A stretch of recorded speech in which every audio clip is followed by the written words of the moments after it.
Good evening everyone, আসসালামু আলাইকুম। Diamond হারবারের সেকেন্ড পার্ট নিয়ে চলে এসেছি।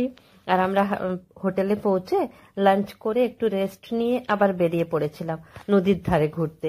আমার হাজবেন্ডের খুব ইচ্ছে হয়েছিল যে লঞ্চে করে সে নদীর এপার থেকে ওপারে যাবে। তো 5:30টায় টাইম ছিল, তো টিকিট কেটে উঠে পড়লাম লঞ্চে। বাট এত ভিড় ছিল যে কিছু বলার নেই, দাঁড়ানোর জায়গা নেই, এইরকম অবস্থা। উঠে যখন পড়া হয়েছে ওপার অব্দি তো যেতেই হবে, আর সেই রকম গরম, এপার থেকে ওপার যেতে 45 মিনিট সময় লাগে। তখন মনে হয়েছিল হোটেলের রুমেই রেস্ট নিলে হয়তো বেশি ভালো হতো, কারণ লঞ্চটা যতক্ষণ দাঁড়িয়েছিল প্রচন্ড গরম লাগছিল। যেই চলতে শুরু করলো তখন একটু একটু করে হাওয়া লাগছিল, তখন আবার ভালো লাগছিল। তো নদীর ধারে আমরা ঘোরাঘুরি করে বেশ কিছুক্ষণ সময় কাটিয়ে তারপরে হোটেলে আবার ফিরে এসেছিলাম। এই যে হোটেলে চলে এসেছিলাম আমরা, এসে এবার প্রচন্ড গরম, এবার একটুখানি চেঞ্জ করব, ফ্রেশ হব। বাইরে বেশ গরম ছিল, বাট নদীর ধারে হাঁটতে বেশ ভাল লাগছিল। অনেক দিন পরে নদীর ধারে হাঁটছিলাম, তো বেশ ভাল লাগছিল। হোটেলে ফিরে ফ্রেশ হয়ে ভাবলাম যে একটু টিভি দেখি। তো টিভি অন করে যখন দেখতে যাব তখন দেখি সেট টপ বক্স, যা যা চ্যানেল সেই সব চ্যানেলগুলোই দেখা যাচ্ছে। বাট কিছু করার নেই, আমাদের তো ফোন টিভিতে সবেতেই এখন নেটের দরকার। তাই টিভি অফ করে দিয়ে টিভি অফ করে দিলাম। আর কি করব বলো, ওই নিউজ চ্যানেল আর ওই সিরিয়াল ওইসব দেখতে আমার একটু ভালো লাগে না, তাই টিভি বন্ধ করে দিয়েছিলাম। তা ভাবছিলাম যে দেখি অন্য কিছু চ্যানেল আছে কিনা, দেখলাম না, কিছুই নেই। তাই জন্য আর টিভি না দেখে একটু টিভি বন্ধ করে ফোনটা নিয়ে বসে পড়লাম। বাট আমাদের তো এখন ফোন আর টিভিতে নেটের দরকার, তাই না?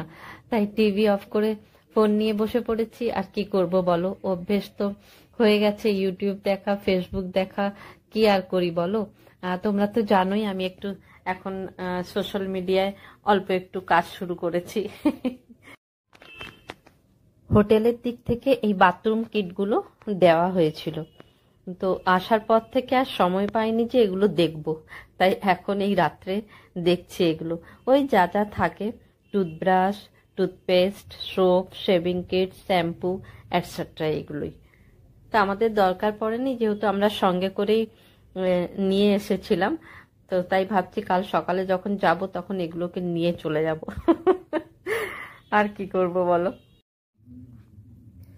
আমরা ডিনারটা রুমেই আনিয়ে নিয়েছিলাম, যেহেতু ডাইনিং টেবিল ছিল তাই খেতে কোনো অসুবিধে হবে না, তাই নিচে আর নামিনি, ইচ্ছেও হচ্ছিল না। খুব গরমও ছিল বাইরে, বিকেলের দিকে যেহেতু বেরিয়েছিলাম, টুকটাক খাওয়া হয়ে গেছে, তাই খেতেও ইচ্ছে করছিল না। আমি খাবো না বলেছিলাম, বাট এরা জোর করলো যে একটু খেয়ে নাও, তাই বেশি কিছু অর্ডার দিইনি। হাত রুটি, চিকেন দিয়েছিলাম আর ডাল মাখানি নিয়েছিলাম, বাস এই ছিল ডিনারে। তাই কেউ খেয়ে উঠতে পারেনি।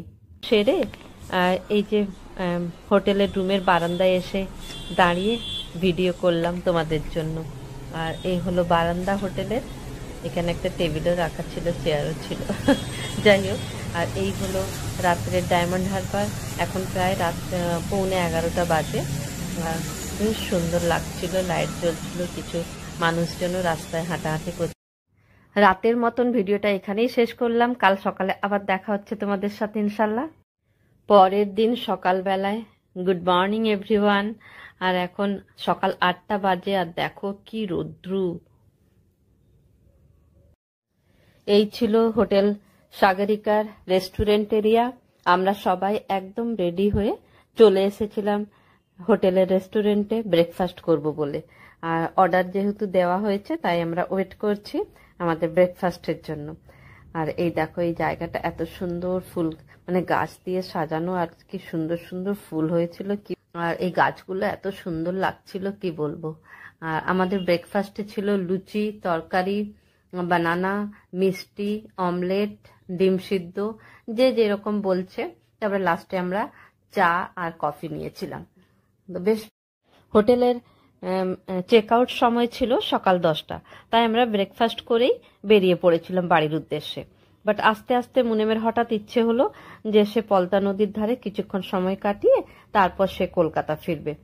তো তাই হলো, আমরা চলে গেলাম পলতা নদীর। এই হলো পলতা নদী। দারুণ লাগছিল, নদীর জল, নৌকা, মাঝি সবকিছু দেখে না মনটা একদম ভালো হয়ে গেছিল। সেদিন খুব গরম ছিল, বাট ওই যে প্রকৃতির সৌন্দর্যের কাছে সবকিছু যেন হার মেনে যায়।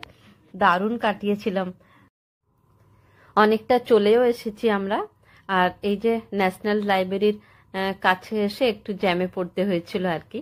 ওই 5-7 মিনিটের মতন একটু ওয়েট করতে হয়েছিল, তারপরে আবার বেরিয়ে পড়েছিলাম। এই হলো আলিপুর চিড়িয়াখানা। আর যাবার সময়ও এইরকম ভিড় ছিল, আর ফেরার পথেও দেখো কেমন ভিড়। এই গরমেও বাচ্চাদের আবদার মেটাতে বাবা মা বাচ্চাদের নিয়ে চলে এসেছে। এই হলো বাবা মা। আমরাও হয়তো ছোটবেলায় কত আবদার করেছি বাবা মার কাছে, আর তারাও আমাদের আবদারগুলো সব মিটিয়েছে, তাই না? তাহলে আজকের ভিডিওটা এখানেই শেষ করছি। আর নতুন কোনো ভিডিও নিয়ে খুব তাড়াতাড়ি চলে আসবো তোমাদের সামনে ইনশাল্লাহ। ততক্ষণ তোমরা সবাই খুব খুব ভালো থেকো আর সবাইকে ভালো রেখো। আর আজকের ভিডিও ভালো লাগলে লাইক, শেয়ার, সাবস্ক্রাইব আর ফলো দিতে ভুলো না কিন্তু বন্ধুরা। টাটা, আল্লাহ হাফিজ।